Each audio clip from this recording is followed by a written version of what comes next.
Hello my beautiful friends, my camera has gone MIA today, so I just wanted to film on my phone, get this idea out here because I've been doing a lot of coaching recently on picking a medical specialty, not a specialty in medicine, whatever pathway you decide to go down, whether it's in medicine, surgery, emergency, ONG, whatever it is.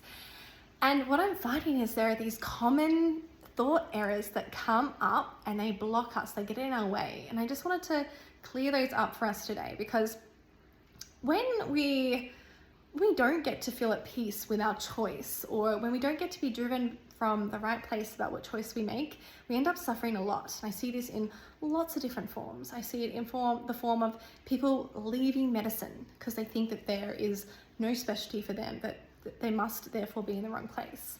I see people being, picking a specialty and then feeling disheartened and stuck in that specialty because they have all these stories about why it's the wrong specialty and how it's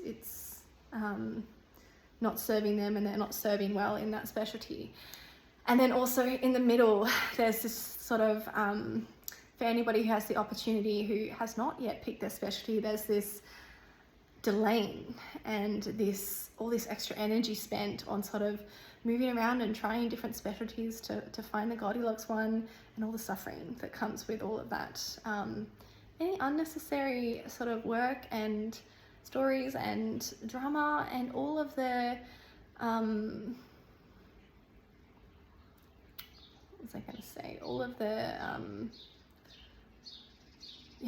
the suffering that comes with all of the doubt and the criticism and the delaying, all the time and money and cost of that. So anyway, I just want to run through 3 thought errors that keep coming up again and again and again. And there are many more, but we'll keep this video a reasonable length, shall we? So stick around if you're feeling like you're suffering a bit with this specialty decision. And I'm sure we can offer a lot for you here today. So the first thought error that I find is people have this idea when it comes to medicine that meeting or finding your specialty, choosing your specialty is like in a romantic relationship, finding the one. That you'll find the one, you'll have this affinity to them, it'll be so obvious, and you'll know you're in the right place. Everything will feel good. The majority of things will feel good. You feel like you belong, you feel like you're good at it, you feel like you contribute a lot. This idea that it will reveal itself and it will be obvious, and even that there is only one. And I personally don't subscribe to this concept of sort of the one in romantic relationships either myself. And if that works for you in romantic relationships, great. If it works for you in medicine, great. But for a lot of people, I see that it doesn't work. Yet I find that it's such a common lens that we put on making this choice. We are just waiting around for the right specialty to reveal itself. And that will be shown by the fact that it just feels right. You just know, you just know when you're with the right person, you just know. Everything's easy. It feels good. And the hard stuff it doesn't even feel hard because it's just, you just love them so much. You just love this specialty so much. It's just all good. And as I bring this idea up, you might instantly start disputing it, and you might instantly agree, start poking holes in it and be like, no, that doesn't quite sound right, does it?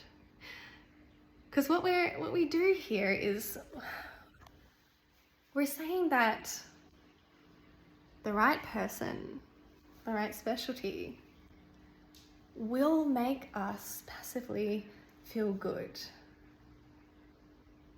It will just feel right. We will just know. And the problem I see with that is that at the end of the day, medicine, no matter where you go in medicine, it's not going to be all good. It's not always going to feel worth it. Maybe if you look back on your life in retrospect, you're like, yeah, it was worth it. It was all worth it. It was hard, but it was worth it. But at the time when it feels hard, it feels bad, right? At the time when you're growing, when something good is happening, you're growing, it feels bad. We can't always trust our feelings to be a good guide for exactly what's going on. What we need to be able to do is to notice our feelings and look into the thoughts that are driving them. So that's the first sort of idea that holds us back and causes a lot of suffering, this idea that we will just know what our specialty is, it will reveal itself, it will just feel right, we will just know. Now, the second thought error that I see is, what's the next one I want to talk about? Yes. The second thought error that comes up is this idea that part of how you'll know if it's the right specialty for you is that you'll be good at it, right? You'll start doing it and you'll feel good because you're quite good at it. You know, it's working with your strengths. And I do believe that's true. Like, I think we like what we're good at and we're good at what we like. I think that is a strong loop that happens. But it's also going against a lot of the reasons that we love medicine and why we chose medicine and why we find medicine so impressive, which is that, you know, this core idea that we build skills over time with practice. The people that I find so impressive are often people that have worked and created these skills and results because they persisted. They have this thing that not many people can have because they persisted. They practiced. They kept going when it was hard. And certainly what I found is that, you know, if I took how good I was at any of medicine, let's just look at the first week of internship. If I used that first week of internship to say, you know, if this was the right place for me, then I'd be naturally quite good at, you know, most of this stuff. And it's just ridiculous, right? Nobody would expect an intern to be good at their job in the first week, their job being, you know, being a fully functioning doctor. No, we all accept that the skills take time to build. So that thought error causes a lot of suffering because we can write things off. We can say, well, I wasn't good at it the first time, the second time, third time, automatically, naturally when I did it. So, you know, it's probably not the place to me. And, you know, I don't want to keep working in this specialty because I don't want to keep feeling like I'm bad at things. Leaving out the fact that as you practice things, you will get better at them. And maybe you'll practice and not be very good for a while, but then suddenly it will click, right? So don't use what you're initially good at as a measure for whether you will be good at it in the future. Now, the third thought error that we'll talk about today, and there are many more, but I want to keep this nice and short. The third thought error is, now I'm forgetting myself. So we talked about just knowing that it's right. We talked about it being naturally good at it. And now finally, I want to talk about something that sounds like really good advice, but I want to poke some holes in it too. Again, because I think it can throw us off track and it can cause a lot of suffering. And that third idea is that you'll get along really well with the team.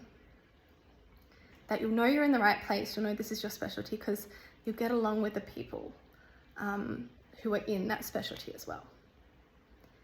And this thought error, it almost makes the medical specialty a personality type, which is a funny thing that we do. You know, we do say all the characteristics of this infectious diseases is that they're really detail oriented or whatever, and the characteristics of an emergency doctor is that they're really they're like the fast pace and whatever. And that is true in a way, but also think about the range of different personalities in each specialty. Go to a subspecialty group. Go to, you know, a group of cardiologists that just work on heart failure. Find that group and look at all the different personalities in that group and notice how different they are. Notice you'll get along with naturally and gel with or see yourself in some of them. And notice that you will not be able to relate with others, or you might even feel repelled by others. think the error that happens here is when we're in a team that has all the amazing team aspects, like inclusivity and like having the resources to support your growth and learning, teams that really connect with you and value you. These things feel good, and then we get confused about this good feeling being related to the fact that we're with that specialty. In most cases, I would suggest that the specialty itself isn't the thing that's giving you that good feeling. It's not, that good feeling isn't an indicator that this is the right specialty for you. It's probably more an indicator of the culture in that specific team, in that specific hospital. The culture in that specialty might be vastly different at the hospital next door, or just the way that you're connecting with the individuals on that team. So there's some really important thought errors to look at, and the importance of acknowledging these and deciding whether or not you want to use this reasoning. You can use any of those reasons, like if you like, if they're helping you, use them. But I just want to point these out because what I see is that they're causing a lot of suffering. They're causing a lot of uncertainty, and I would like to see that removed from the conversation so that we can move forwards and actually work out what is important to you for the specialty that you want to pick. And there's so much. Well, I guess I really just wanted to finish on this note, which is this overarching thought error that causes a lot of suffering, which is that if you don't know your specialty, you know, you're behind, or you're just not that passionate about medicine. And those people who know their specialty on the first day of med school, they're so much more passionate and dedicated, and they're obviously meant to be in medicine. When honestly, it's wrought with assumptions. You know, if we know what specialty we want to do at the start of medical school, what we're doing here is we're neglecting a lot of factors. We're fixating on certain beliefs that we have about that specialty, certain experiences that we've had in the past, and we're projecting them into what our experience will be and what our job will be like, and assuming that that's where we'll get our fulfillment. And the truth about humans is we're not very good at predicting what we want in the future. We're not very good at predicting what will make us happy. We're not very good at being happy with what we have. And so no matter what specialty you pick, you're still going to have the same human problems to deal with. Don't feel like you're behind. Don't feel like you're in the wrong place if you don't know what your specialty is. More power to the people who know, who feel that they know. Great for them. But don't make it mean something about you if you don't. Thank you guys for watching this video. Thank you for accepting this slightly different format, and I'll see you guys in my next one.